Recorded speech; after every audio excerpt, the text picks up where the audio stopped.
Tutorial muna tayo mga ka-PHA. Oh.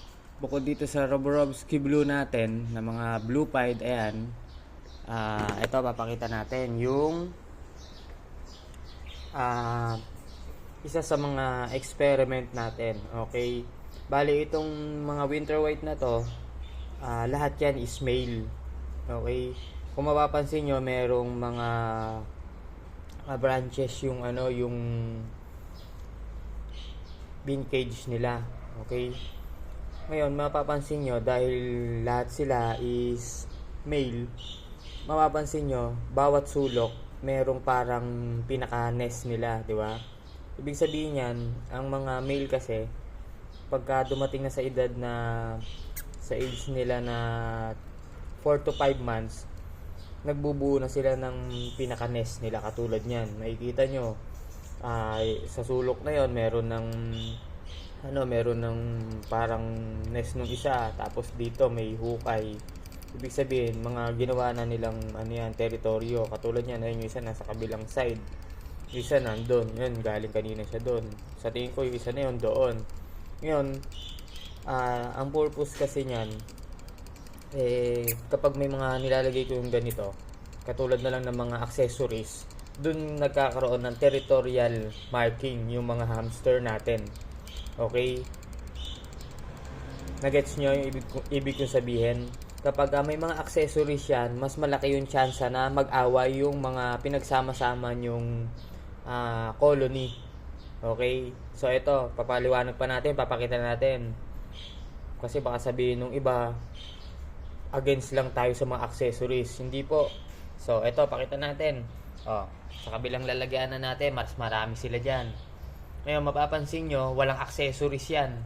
Ni isang accessories na hides o wheels o na kahit ano. Pero wala kayong makikitang territorial nest nila.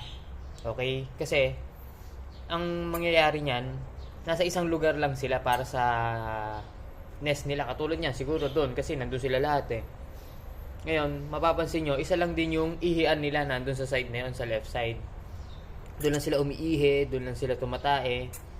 Kaya makikita nyo, basa yung part na yon. Yun yung ibig kong ipaliwanag sa inyo at ipaintindi na kapag may yan, itong lalagyanan natin na to, nilagyan nyo yan ng accessories, makikita nyo yung mga male dyan, yung mga female dyan, mag-aaway na yan kasi magkakaroon sila ng ng teritoryo gagawa na sila ng kanya-kanya nilang teritoryo. Okay? Katulad nito. 'Di ba? Yan, kung mapapansin nyo, ito naggawa na sila ng ng kanilang mga teritoryo. Ngayon, ang mangyayari niyan, ayan, katulad niyan, ayun, napunta doon sa teritoryo yung isa. Kita nyo, medyo parang nagwawar na sila, nag-aaway na, 'di ba? Yan yung point ko. Ngayon, kung wala itong mga to, kung hindi nyo yan nilagyan, okay, pati yung na yan, walang magaganap na katulad nun, na agawan sa pwesto. Okay?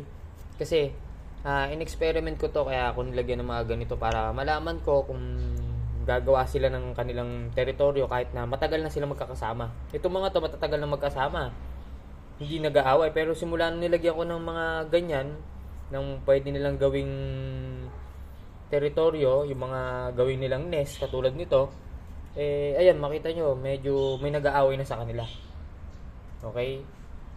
So, ito, kita nyo, kahit sobrang dami nila, walang gumagawa ng territorial marking kasi sila walang hides, walang wheels, okay? Walang accessories. Okay, yun yung point natin doon. So, ayan. Ngayon, magigets nyo ngayon yan kapag nag-alaga kayo na gusto nyo gawing colony. Okay? Mas okay yung walang accessories. Kumbaga, talagang totally plain lang, walang ganyan sa loob. Talagang beddings lang at saka water bottle. Okay? Yan, makita nyo, separate na sila.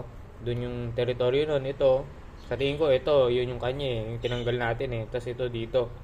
Kasi, merong mga accessories. Ayan, medyo na siya.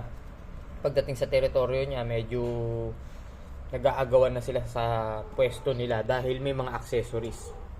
Okay? Dahil naglalagay na sila ng kanilang territorial marking. So, yun lang.